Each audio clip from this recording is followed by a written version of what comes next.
Logs are stacked in the following manner. ठीक है, 20 log in bottom row, मतलब जो बॉटम है इसमें कितने हैं, 20 हैं। ठीक है, एंड 19 इन नेक्स्ट, इसके नेक्स्ट वाले में कितने हैं, 19 है। 18 इन नेक्स्ट, इसमें 18 है, एंड सो ऑन, मतलब इसी तरह से एक एक कम होते चले जा रहे हैं, है ना। How many rows are the 200 logs placed and how many logs are in each row, how many logs are in the top रो।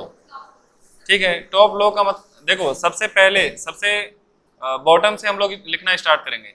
सबसे बॉटम में कितना है, बॉटम में 20 है ना, उसके ऊपर वाले में 19 है, फिर 18 है, इस तरह से चलता रहेगा। ठीक है, अब कितने तक चलेगा मुझे नहीं पता, है ना। और जैसे ही 200 लॉग कंप्लीट हो जाएंगे उसके बाद ये रो बनना फिनिश हो जाएगा, खत्म हो जाएगा।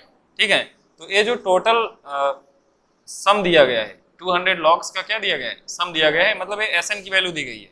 इसको हम मान चलते हैं कि कहाँ तक जाएगा, ये एनएस टर्म तक जाएगा, एन टर्म तक जाएगा।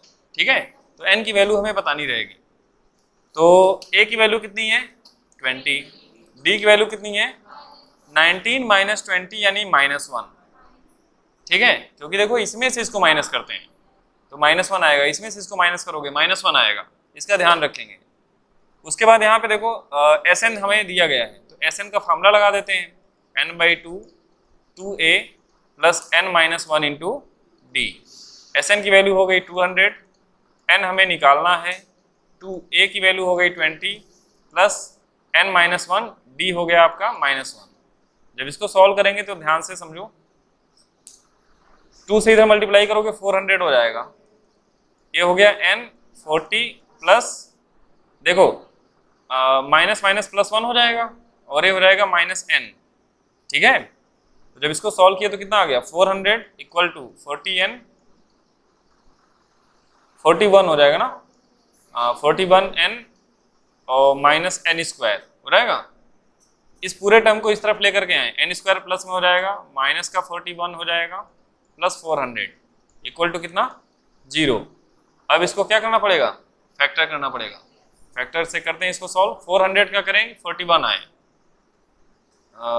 20 करोगे तो 40 आएगा ना,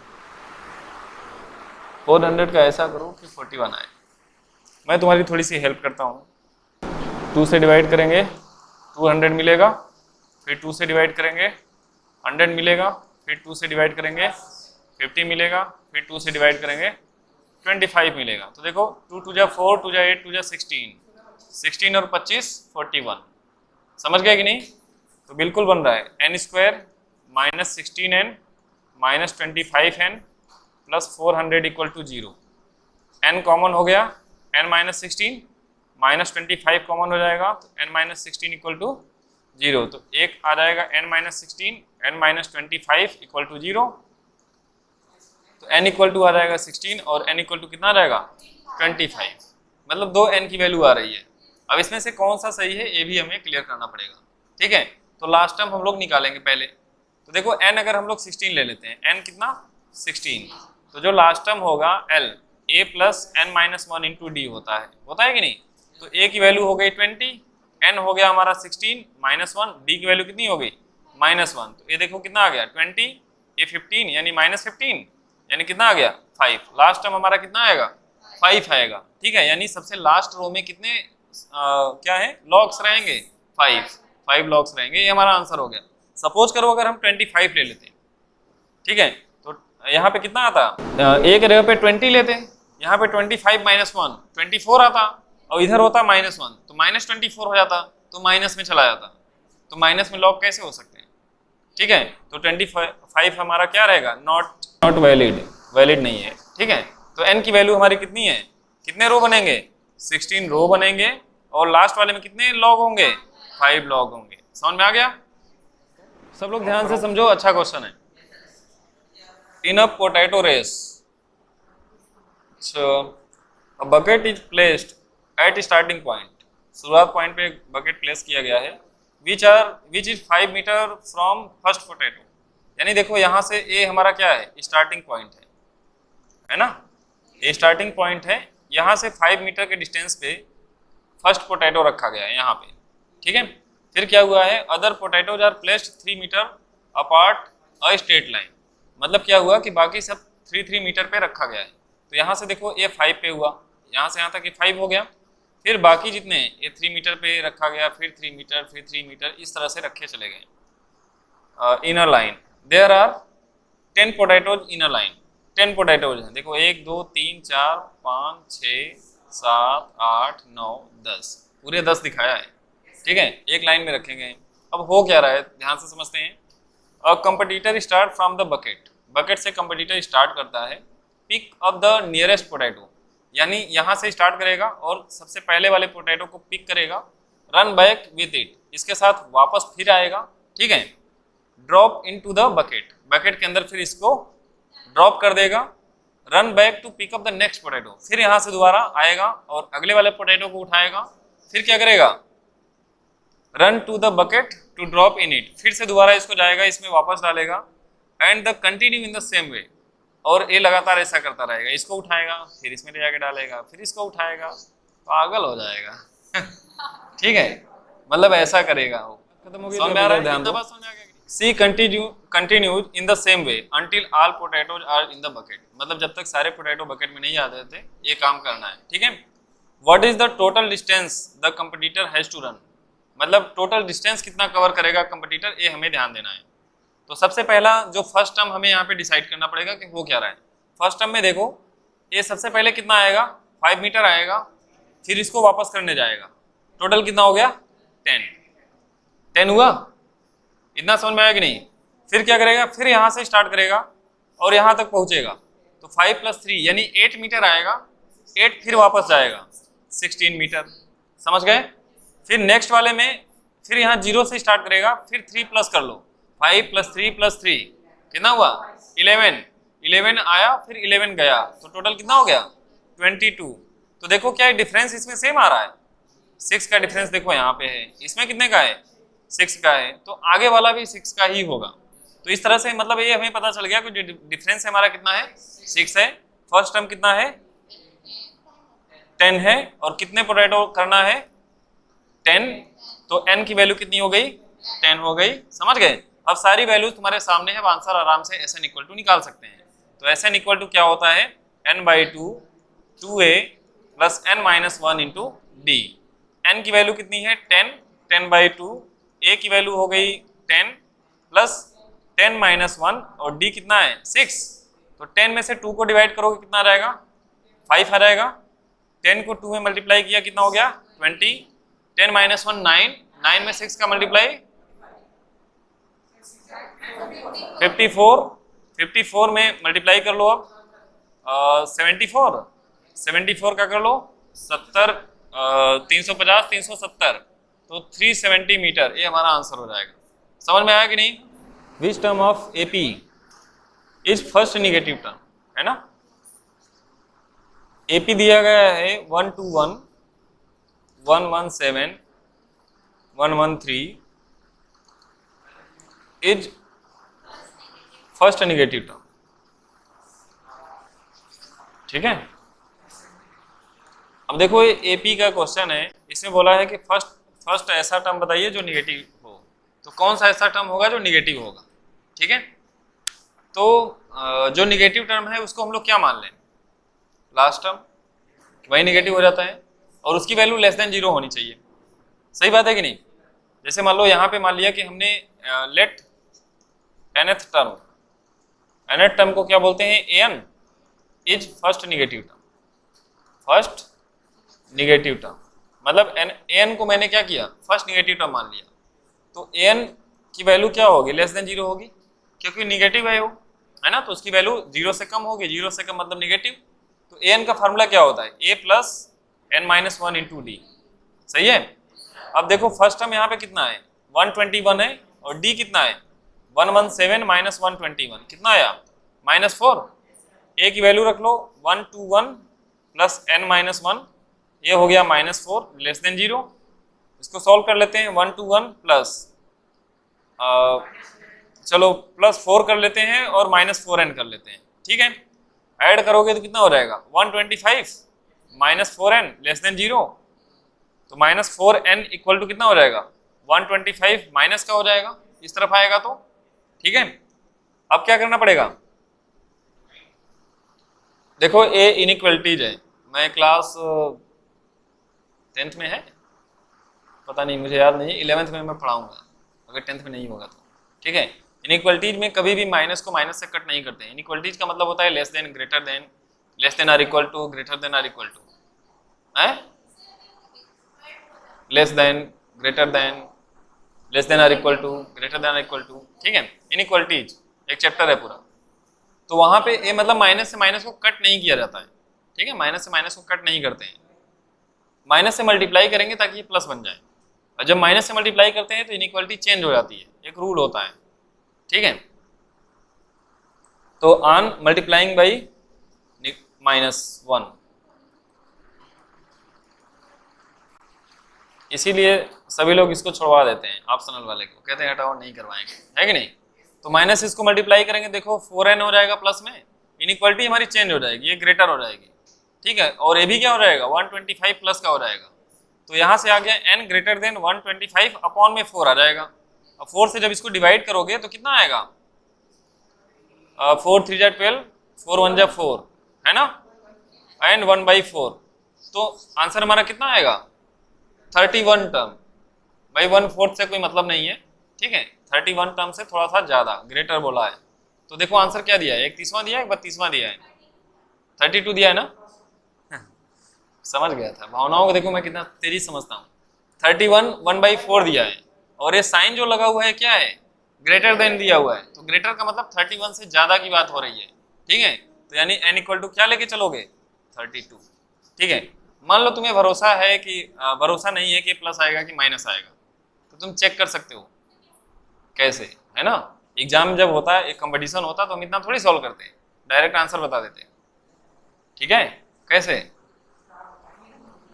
अच्छा हम बताएंगे, ओ बहुत सही, तुम लोग मतलब कहाँ से सीखते हो ऐसा, इतना नोट करो पहले फिर बता रहे हैं। इसीलिए ऑप्शनल क्वेश्चन कराएंगे 50 क्वेश्चन, तेजी से कैसे करें, है ना। ये सब कौन करेगा, इतना फेल हो जाएगा। अब जब पेपर होगा तो वहां पे 4-5 तरीके के बच्चे जाते हैं पेपर देने, है ना। अब देखो मैं कौन क्या क्या सोचता है मैं बता रहा हूँ, अब देखना। मान लो ऑप्शन दिया है, ऑप्शन ए दिया है 30, बी दिया है 31, सी दिया है 32 और डी दिया है 33। मतलब 13th वाला टर्म है ना, 31 टर्म या 32, या मतलब इन्हीं में से निगेटिव टर्म आएगा, ये दिया गया है। अब जो बच्चा देखो जिसको फार्मूला वार्मूला कुछ नहीं आता, ठीक है, बस उसको पता है एपी होता है कुछ जिसमें डिफरेंस सेम होता है, तो क्या करना स्टार्ट करेगा, कहेगा अच्छा 121, ठीक है। इसके बाद क्या आया 117, 4 कम होता चला जा रहा है, तो इसको लिखेगा 113, फिर 4 कम करेगा तो 109, फिर 4 कम करेगा 105, समझ गए। तो 5 का ऐसे बनाया, फिर 4 कम करेगा 101, फिर 4 कम करेगा 97, फिर करेगा बताओ 93, फिर 89, फिर 85, फिर 81, 77, बस अब दिख गया 69, 65, है ना। फिर इस तरह से कौन सी सीरीज 61, अभी तो 61 चलेगा ना, फिर कौन सा चलेगा 51, फिर कौन सा चलेगा, अच्छा एक यहाँ मिस हुआ है क्या, कि सही है, हाँ सही है, 121 के बाद ये आया, 2 का डिफरेंस आ रहा है ना, 8 के बाद देखो 6 आया, तो यहाँ पे क्या आएगा 4 आएगा, ठीक है। यहाँ पे क्या आएगा 4 के बाद 21 आएगा, तो चलो चेक करते हैं। 41 आया, 41 के बाद 37, 33, फिर 29, 25, 21, है ना, फिर 17, 13, 9, 5, 4, 3, 1, उसके बाद एक में से यहाँ 0 आ जाएगा और यहाँ पे आ जाएगा -4, 4 का डिफरेंस है ना, ठीक है। तो देखो ये निगेटिव टर्म मिल गया, बात समझे कि नहीं। तो अब देखो कितने कितने हैं 5 इसमें, 5 5 10 15 20 25 30, तो ये 33 वाला आया। तुम लोग गड़बड़ कर दिए क्या? यहाँ पे 5 आया था ना, 5 में से 4 माइनस करो कितना आएगा? यहाँ 1 आएगा, और 1 में से 4 माइनस करोगे -3 यहाँ आएगा। ठीक है, तो देखो ये कितना हुआ, 5 10 15 20 25 30 31 और 32। तो देखो 32वां टर्म आया कि नहीं? तो जो मतलब एकदम ब्रांडेड गधा वाला बच्चा रहेगा वैसे ही करेगा, जिसको कुछ नहीं आता वो लिखना स्टार्ट कर देगा। ठीक है, कर सकते हो, इतनी बड़ी चीज नहीं है कि नहीं? मतलब दिमाग नहीं लगाने की जरूरत है, तुम इसको एक कम करते करते करते पहुंच जाओगे और पता चलेगा निगेटिव कहाँ पे आया। जो टर्म आया वही हमारा आंसर है। नहीं, ये तो मान लो लिखने में का वो अलग है, ऐसे नहीं, मतलब एक काम कर सकता है वो, एक एक कम करके लिख सकता है। एक तो तरीका ये हो गया जिसमें दिमाग लगाने की जरूरत नहीं है, दिमाग की जरूरत नहीं है। अब देखो दूसरा तरीका, मैं तुम्हें ऑब्जेक्टिव के लिए पढ़ा रहा हूँ। ऑब्जेक्टिव ऐसे ही सॉल्व किया जाता है। आवाज नहीं, 30 31 32 33, तो कोई एक ऑप्शन को सिलेक्ट करो। जैसे मान लो कि हमने किसको सिलेक्ट कर लिया, 31 को मान लो सिलेक्ट कर लिया कि हमारा यही आंसर हो सकता है। ठीक है, या तो देखो तुम्हारे पास ये होना चाहिए कि बीच का ऑप्शन सिलेक्ट किया करो, तो मतलब इससे पता चल जाएगा कि इसके आगे वाला आ सकता है कि इसके पीछे वाला आ सकता है कि नहीं? तो जैसे मान लो 31 को मैंने सिलेक्ट कर लिया, तो 31 का मतलब A31 की बात हो रही है, A plus 31 minus 1 into D, यही ना? A की वैल्यू कितनी है 121, ये हो गया 30, और D की वैल्यू कितनी है -4, तो ये कितना आ गया 121 माइनस 120, कितना आया 1, तो यानी 31 टर्म कितना आ रहा है 1 आ रहा है। तो अभी तो निगेटिव तो आया नहीं, इसका मतलब इसके आगे वाला क्या होगा, निगेटिव होगा, क्योंकि देखो ये 31 टर्म 1 है, तो उसके आगे वाला -4 कर लो तो कितना आया -3। This is your answer. समझ गए कि नहीं? तो ये मतलब स्मार्ट बच्चों के लिए है, जो ऑप्शन से चेक करेगा जैसे तुम लोग हो। ठीक है, तो इसीलिए मैं ऑब्जेक्टिव क्वेश्चन कराऊंगा कि तुम्हें कैसे पकड़ना होता है क्वेश्चन। सेकंड में बोला गया है the sum of the third and seventh term, the sum of the third and seventh term, यानी थर्ड का मतलब A3, सेवेंथ का मतलब A7, इन दोनों का सम कितना दिया गया है 6, and then their product, product का मतलब मल्टीप्लाई A3 A7, ये दिया गया है आपको 8। Find the sum of first 16 term, यानी S16 पूछा गया है। ठीक है, चलो A प्लस 3D करते हैं। इसका मतलब क्या हुआ, A प्लस 2D आएगा, A3 का मतलब, और 7 का A plus 6D equal to कितना हो गया 6। अब देखो A मिला के कितना हो गया 2A, और 2D 6D 8D equal to 6। देखो 2 से सबका सब क्या हो जाएगा, कट जा रहा है ना, तो A plus 4D equal to 3, पहली इक्वेशन बन गई। समझ गए? इस वाले में अगर देखो A3 की जगह पे क्या लिखेंगे, तीसरा टर्म A प्लस 2D, देखो पहला टर्म A, दूसरा A प्लस D, तीसरा A प्लस 2D, यही तो होता है, तो A प्लस 2D हो गया। अब A7 की बात करेंगे तो A plus 6D equal to कितना 8। अब क्या करोगे, अब देखो, हाँ A की वैल्यू यहाँ से निकालो, ऐसे A की वैल्यू यहाँ से निकाले 3 माइनस 4D, इसको 1 मान लें। अब A की वैल्यू को यहाँ पे पुट कर दें, है ना? तो देखो ध्यान से, A के जगह पे क्या रखेंगे 3 minus 4D plus 2D into, यहाँ पे रखें A के जगह पे 3 माइनस 4D प्लस 6D, है ना, इक्वल टू 8। अब क्या आएगा यहाँ पे 3 माइनस 2D आएगा, -4 प्लस 2, -2 आएगा कि नहीं? यहाँ पे कितना आएगा 3 माइनस प्लस 2 आएगा। एक फार्मूला तुमने पढ़ा होगा, एक ब्रैकेट में A प्लस बी, एक ब्रैकेट में A माइनस बी, क्या होता है A square minus B square. नहीं याद था? याद था? मास्क बताओ, याद था तुम्हें? ईमानदारी से बताओ, इससे पूछ रहे हैं? अच्छा, खाना खा के आया करो। A plus B A minus B, A square minus B square, तो देखो A square minus B square, यही ना 8, 3 का स्क्वायर कितना 9, 2 का स्क्वायर 4, D का स्क्वायर D स्क्वायर, 9 को उधर भेज देते हैं, माइनस का हो जाएगा तो 8 माइनस 9 आ जाएगा, तो -4D स्क्वायर इक्वल टू कितना -1, माइनस से माइनस कट जाएगा, यहाँ कट जाएगा। ठीक है, तो 4D स्क्वायर इक्वल टू कितना आ गया 1, तो D स्क्वायर इक्वल टू कितना 1/4, 4 का मल्टीप्लाई है तो डिवाइड में चला गया, तो d इक्वल टू कितना, प्लस माइनस अंडर रूट 1/4।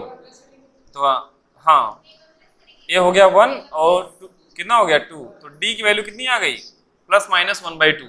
तो एक बार प्लस रखेंगे और एक बार माइनस रखेंगे, तो प्लस रखेंगे तो a की वैल्यू कुछ और आएगी। यहाँ पे देखो, यहाँ पे जब रखोगे फ्रॉम 1 में a इक्वल टू रखना है 3 - 4, यहाँ पे एक बार 1/2 रखेंगे तो 2 से 2 कट जाएगा तो आ जाएगा 1, तो a की वैल्यू 1 आ जाएगी, ठीक है। और एक बार जब यहाँ माइनस हाफ रखेंगे तो 2 से 2 कटेगा और ये प्लस हो जाएगा, तो कितना आ जाएगा 5 आ जाएगा, ठीक है। तो a और d की वैल्यू जिस हिसाब से आएगी, फिर वहीं क्या पूछा है इसने, 16 टर्म पूछा है ना, तो यहाँ पे आराम से फार्मूला लगा दोगे, आ जाएगा 16/2 2a + n - 1 × d, उसको लगा दोगे आंसर आ जाएगा। समझ गए। और पूरा यहाँ से लेकर के यहाँ तक 2.5 मीटर है, ठीक है। हो गया, अरे बातचीत हो गया, चलो ठीक है, बातचीत करते रहा करो। देखो, अरे बस इसमें क्या पूछा गया है, what is the length of the wood required for the rugs, मतलब कि इसकी सीढ़ियों को बनाने में कितना लेंथ लगेगा, ठीक है। तो ये बताया गया है, इसे पढ़ लेते हैं। अ ladder has rugs 25 centimetre apart, अच्छा 25 सेंटीमीटर पे इसकी सीढ़ियों के डंडे लगे हुए हैं, ये बताया जा रहा है 25 सेंटीमीटर, फिर ये वाला भी 25 सेंटीमीटर पे लगा है, ये भी 25 सेंटीमीटर पे लगा है, ठीक है। फिर क्या बोला है, the rugs decrease uniformly in the length of 45 cm at the bottom to 25 cm। ये लगातार मतलब ये कम होते जा रहे हैं, है ना, देखिए कम होते जा रहे हैं, ऊपर जैसे ही बढ़ रहे हैं कम होते चले जा रहे हैं। At the bottom to top 25, अच्छा 25 टॉप पे है, ठीक है। If the top and the bottom rugs are 2.5 metre apart, top और बॉटम के बीच में 2.5 मीटर डिस्टेंस, ठीक है। 2.5 मीटर का मतलब 2.5 ही हुआ। What is the length of the wood required for the rugs, rugs बनाने के लिए कितना लकड़ी लगेगा, उसकी लंबाई बतानी है। तो दिक्कत क्या है,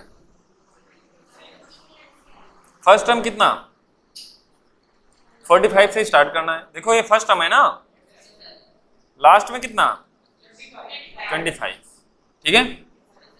देखो अब टोटल कितना है, यहाँ से यहाँ के बीच में कितना डिस्टेंस है, 250 सेंटीमीटर का है कि नहीं।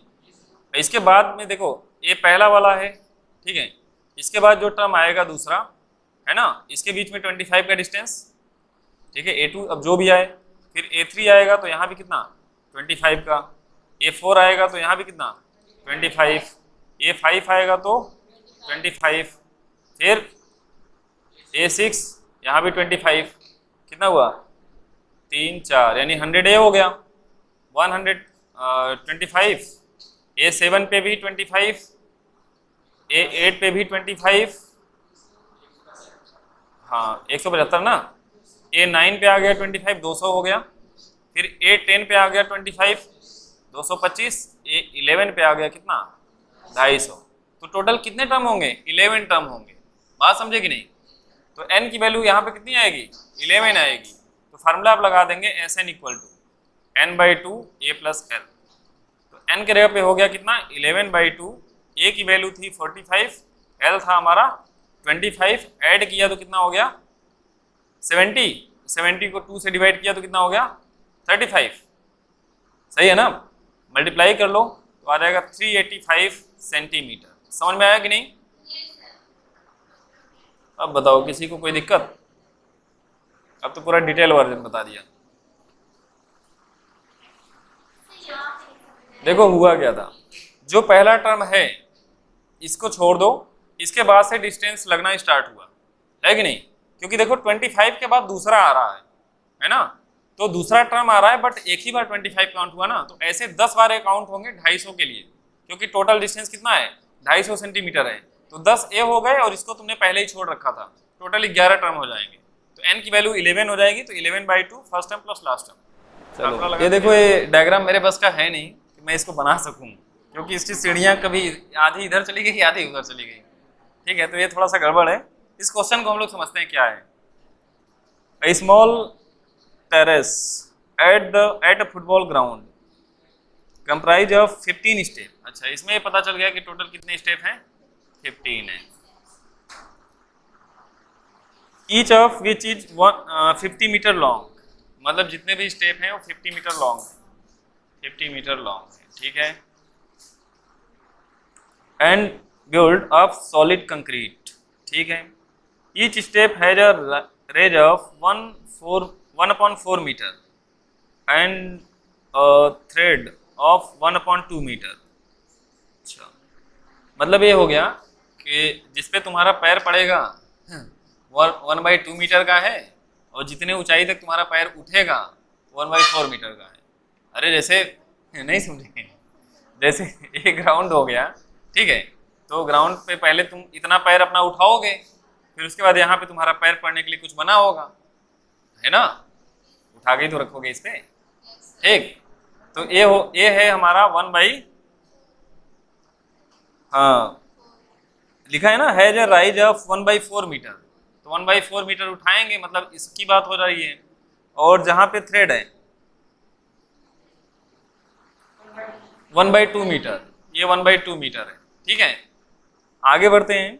सी the diagram, find the total volume of concrete required to build the trace.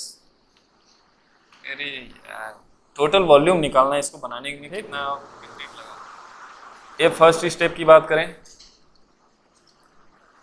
ठीक है, फार्मूला एक ही लगने वाला, length into breadth into height. ठीक है, तो लेंथ कितनी है 50, ब्रेथ कितनी है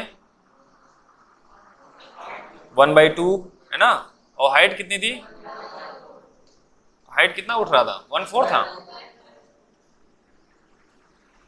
1/4 था ना, हाँ, रेंज 1/4। ठीक है, फर्स्ट स्टेप की बात हो गई। जब सेकेंड स्टेप में आएंगे 50 हमारा उतना ही रहेगा।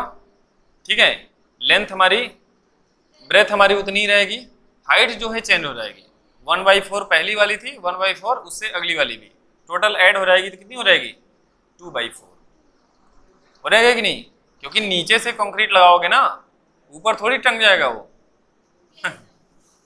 फिर आगे थर्ड स्टेप, तो ये हो जाएगा 50 इंटू 1/2 इंटू 3/4, 1/4 और ऐड होगा। इस तरह से चलता जाएगा कितनी स्टेप तक, 15 स्टेप तक। ठीक है, तो पहले वाले में देखो, इसको जब सॉल्व किए तो कितना आ गया 25/4, दूसरे वाले में 50/4 होगा। ठीक है, तीसरे वाले में 75/4 हो जाएगा। ऐसे ही तो बढ़ेगा, 2 से कट करोगे, हाँ, इस तरह से बढ़ता चला जाएगा। ठीक है, तो डिफरेंस अब चेक कर लेते हैं।